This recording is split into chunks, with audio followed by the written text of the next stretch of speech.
Maaf selagi kita merasa hamba, di situ letak Sang Pencipta diri kita. Ya, ketika kita merasa menjadi hamba, ya disitulah hijabnya. Bila hamba sudah mengenal Tuhannya, maka tak akan ada yang menyembah dan yang disembah, karena sudah ahad. Aku mengatakan, Tuhan mengatakan, aku mencipta yang aku cipta supaya ada yang mengenalku. Ya, ketika manusianya masih mengenal diri manusianya saja, kapan kita mengenal Tuhan yang menciptakan manusia? Jadi kita harus menanggalkan kemanusiaannya agar apa? Agar kita kenal dengan siapa sejatinya isi di dalam wadah-wadah jasad ini.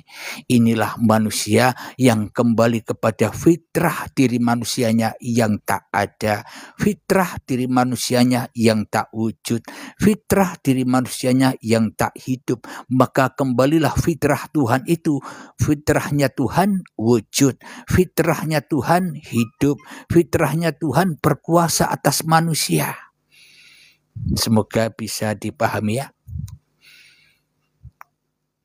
Karena orang bertuhan tanpa mengenal jalan hanya angan-angan saja. Iya, sama seperti saya.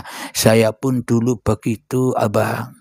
Kita sama-sama belajar. Maka dari itu ketika saya sudah dipahamkan oleh Allah, Allah mengutus saya untuk berbagi pengalaman, berbagi rasa, agar manusia yang sudah rindu kepada Tuhannya, agar kita sama-sama belajar kembali, belajar menyerahkan diri kepada Tuhan, sehingga kita bisa hidup berbahagia, hidup sejahtera, hidup di dalam surganya Allah. Apa hidup di dalam surganya Allah?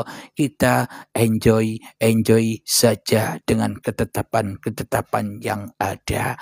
Kita tidak menolak, kita tidak melawan Tuhan, akan tetapi kita ikut Tuhan dengan apapun yang terjadi. Itulah yang dimaksud kebahagiaan yang hakiki. Bukankah kata Tuhan, janganlah kamu berangan-angan kepada zatku, tapi fahami sifatku. Ya, karena sifat selama ini, sifat Tuhan diakui oleh sifat manusianya. Wujud sifat Tuhan, malah manusianya yang merampas wujud Tuhan menjadi wujud manusianya. Manusia merampas hidup Tuhan menjadi hidup manusianya. Ini kan perampok manusia kita ini. Inilah yang dimaksud iblis, setan itu. Ya, diri kita ini setan, iblis itu setan yang nyata, bukan setan-setan yang kita anggap setan itu. Itu setan bohongan, setan yang nyata. Yang setan beneran ya diri kita sendiri. Ya, Abdul Halim ini setannya. Kalau Anda mau tahu setan, ya saya ini setan.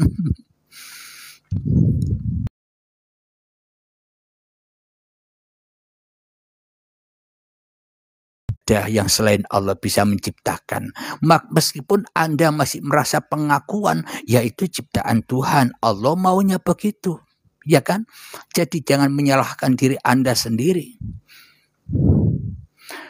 Kalau berilmu pasti ngerti dan tidak mengkajinya di live seperti ini. Banyak orang yang tidak mengerti, maka dari itu banyak orang yang tidak mengerti supaya mengerti, bro. Karena kita kalau sudah mengerti, jangan pelit ilmunya, tidak akan barokah, tidak akan merahmati manusia. Kalau kita pelit itu, kalau pelit namanya sombong, merasa ingin mengerti sendiri biar orang lain tidak mengerti. Itu kan jalannya setan, bro. Ya, terima kasih. Rayu Kang, mohon dikupas bagaimana untuk apa? Cara mi'raj mengenal diri hingga mengenal Allah. Maka ayatnya, man arafa nafsahu, barang siapa mengenal dirinya. Fitrah diri manusia itu apa sih? Manusia itu adzan ya adzan sih. Marina ya jamaah adzan. Biswaya adzan ini. Yakni man arafa nafsahu faqad arafa rabbahu. Barang siapa tahu, menyadari fitrah diri manusianya di dalam Al-Quran, surat Al-Insan ayat pertama sudah dijelaskan. Hal ata 'alal insani hinum minad dahri lam yakun syai'an madhkura.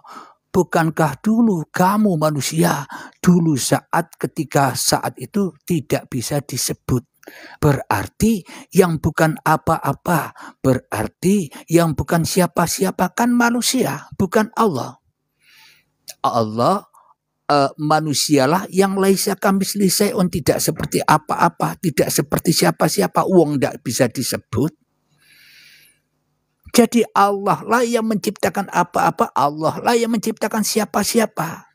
Itulah fitrah manusianya, bukan apa-apa dan bukan siapa-siapa. Kalau kita mau menyadari fitrahnya manusia, maka faqad arafa rabbahu, nyatalah Allah itu bila manusianya sudah tidak nyata lagi.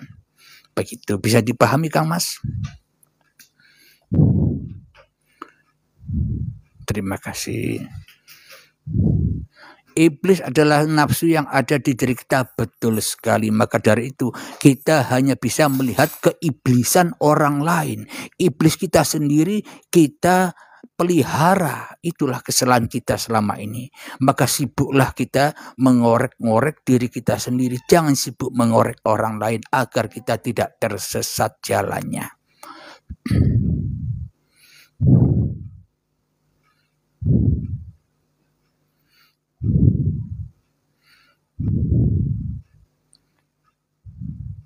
Bukan soal pelit atau tidak. Kalau merasa hebat ilmumu, wah, berarti Anda kan merasa diri Anda pandai dengan ilmu makrifat, sehingga orang-orang awam dikira tidak paham, dikira hanya Anda saja yang paham. Semua orang paham. Kenapa? Semua manusia wadahnya Tuhan, bro. Ayo yang lanjut silakan. Dikira semua manusia itu bukan wadahnya Tuhan. Dikira dirinya saja yang kenal Allah. Manusia berhak kenal Allah karena innalillahi wa inna ilaihi rajiun. Inilah makna berbagi. Inilah rahmatan lil alamin. Bukan ilmunya setan, tapi ilmunya Allah. Samakan seluruh manusia. Jangan berbeda-bedakan manusia. Kalau kita masih melihat perbedaan, ya itu ajaran iblis setan. Tapi kalau kita menyamakan seluruh manusia, itulah ajaran esah, kasih sayang, dan mahabbah. Semoga bisa dipahami ya Kang Mas dan yang lainnya di bawah. Banyak yang belum sampai ilmunya di tingkat apa yang kamu kaji. Ya, itu menurut Anda. Padahal semua orang paham apa yang saya jelaskan. Itu kan Anda merendahkan orang lain, abangku.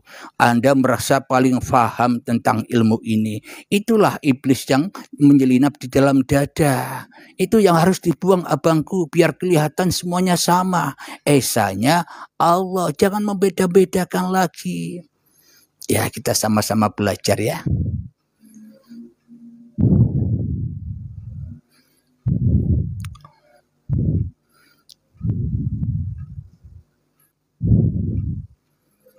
Jangan gara-gara kamu sesat orang, bagaimana mungkin saya bisa menyesatkan orang, wong orang-orang itu sendiri yang menyesatkan dirinya.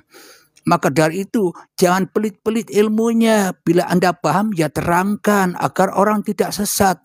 Anda sendiri saja pelit ilmunya. Maka Anda senang menyesat-nyesatkan orang lain, termasuk Anda menyesat-nyesatkan saya, ya enggak? Lanjut. Alhamdulillah paham. Nah, ini buktinya banyak yang paham. Anda saja yang merasa Anda tinggi ilmunya, merasa banyak orang awam, banyak orang yang tidak paham. Padahal Anda sendiri yang tidak paham, ya kan? Tidak paham orang lain.